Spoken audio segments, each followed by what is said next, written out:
Баршаңызға сәлем достар, менің каналыма қош келдіңіздер. Бүгін сіздермен үй жағдайында балмұздақ, яғни мороженое жасайтын боламыз.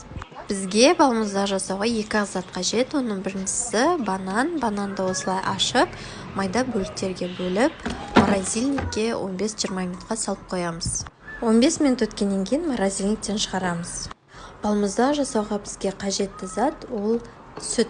200 мл сүтке жаңағы морозильниктен шығарған бананымызды екеуін қосып блендерден өткіземіз. Өткізгеннен кейін бөлек ыдысқа құямыз, көлемі 1 пиаладай шығады. Блендерден өткізгеннен кейін 10 минутқа морозильникке қайтадан салып алдым. Шығарғаннан кейін осылай жақсылап кішкене араластырып жібердім. Енді үстіне мен ягодный сироп қосқан болатын, қоспай қойсаңыздар да болады. Дәмі өте әдемі болып шығады. Жасап көріңіздер. Екі заттан тұратын балмұздақтың рецептісі.